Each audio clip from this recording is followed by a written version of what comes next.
მოგესალმებით, წარმოგიდგენთ პირველი დონის 22 დავალებისთვის გრამატიკის ახსნას. ეს არის ბოლო დავალება, სადაც ახსნები არის წარმოდგენილი, ამის შემდეგ უკვე იქნება დავალებები, სადაც იქნება მოცემული საგამოკითხო საკითხები, გამომდინარე იქიდან, რაც უკვე ჩვენ შევისწავლეთ პირველი დონის ფარგლებში. და დღევანდელი ჩვენი გაკვეთილის თემა იქნება ing forms, ინგიანი ფორმები and to infinitive და to infinitive. არის ინგლისურ ენაში ისეთი სიტყვები, რომლების შემდეგაც ზმნები წარმოდგენილია ხოლმე ing ფორმებში. ing ფორმა ნიშნავს, ანუ ეგრეთ წოდებული ინგიანი ფორმები, როდესაც ზმნას ვამატებთ ing-ს. მაგალითად, speak ლაპარაკი, speaking, თქვათ write წერა, writing და ასე შემდეგ. ერთ-ერთი ასეთი ზმნა არის like, მოწონება. მაგალითად, რო ვთქვა, მე მომწონს კითხვა. ვიტყვი ასე I like reading. მე მომწონს წვიმა, ვთქვათ I like raining და ასე შემდეგ. ესე იგი, like-ის შემდეგ ვამბობთ ხოლმე ზმნას ing ფორმით, ანუ ინგიანი ფორმით. და მეორე სიტყვა, რომელსაც დღეს ასევე გავავლით, ეს არის love, სიყვარული. აქაც იგივე იქნება, მაგალითად, მე მიყვარს ცეკვა. I love dancing.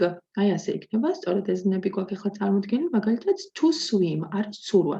To swim არის საწყისი ფორმა, ხო? ზმნის და ჩვენ უკვე ვთქვით, რომ როდესაც ზმნა საწყის ფორმაში, ეგრეთ წოდებულ infinitive-ში ვამბობთ, infinitive ინგლისურად ზმნის საწყის ფორმას ნიშნავს, ესე იგი უნდა ვთქვათ to-სთან ერთად და იქნება to swim, ცურვა. მაგალითად, მე მომწონს ცურვა, ვიტყვი ასე I like swimming. მე მიყვარს ცურვა, იქნება I love swimming. დავინახეთ ხო? like-ის შემდეგ მოდის ing ფორმით ზმნა swimming and love swimming and like swimming. Now, მეორე ზმნა to dance. ახლა წარმოგიდგენთ უკვე უარყოფით ფორმაში როგორ იქნება, მაგალითად ცეკვა. მე არ მომწონს ცეკვა, ვიტყვი ასე რომ I don't like dancing და მე არ მიყვარს ცეკვა I don't love dancing. ესე იგი, გავიკეთ, რომ თუ არის ზმნები like და love, მის შემდეგ, როდესაც მოდის ზმნა, ის იქნება ing ფორმაში, გერუნდივში, ეგრეთ წოდებულ gerund. ინგლისურად ასე ქვია, ეს არის სახელზმნა.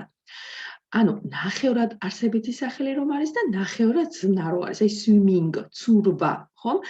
რა ცურვა და ამასთან ერთად რაღაც ქმედებაც იგულისხმება შიგნით, ხომ? ანუ action-იც არის swim.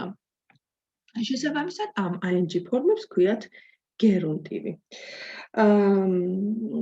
შემდეგი გვაქვს ასეთი would like.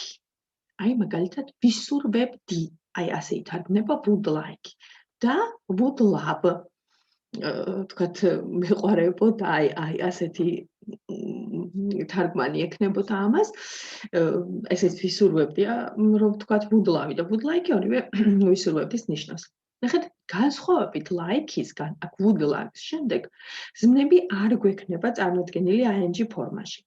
რადგან დავაკვირდეთ კარგად, ესე იგი, თუ ნაცვალსახელი და like-ია, ან თუ თქვათ არსებითი სუბიექტი და like-ია, ან სუბიექტი და love-ია, იმ შემთხვევაში იქნება ing, მაგრამ თუ would like ან would love გვაქვს, აქ like-ი არ გვექნება და უკვე to swim, ანუ ზმნის საწყისი ფორმა infinitive იქნება წარმოდგენილი ასე. I would like to swim. ვისურვებდი ცურვას. ან I would love to swim. ვისურვებდი ცურვას აქაც. ნახეთ, ესე იგი, would-თან ერთად თუ გვაქვს like და would-თან ერთად თუ გვაქვს love, მაშინ იქნება to swim, to dance, to write და ასე შემდეგ. ეხლა უარყოფით შევნახოთ to dance ისევ იგივე ზმნა ავიღოთ, ცეკვა და I would not like to dance. არ ვისურვებდი ცეკვას და I would not love to dance. იგივე არ ვისურვებდი ცეკვას. გავიგეთ ხო? ესე იგი, like და love-ის შემდეგ თუ ნაცვალსახელთან მხოლოდ მარტო არის წარმოდგენილი like და love, იქნება ზმნა წარმოდგენილი ing ფორმაში, ხოლო თუ would like და would love გვაქვს, მაშინ ზმნა infinitive-ში უნდა განვათავსოთ, ესე იგი to-სთან ერთად.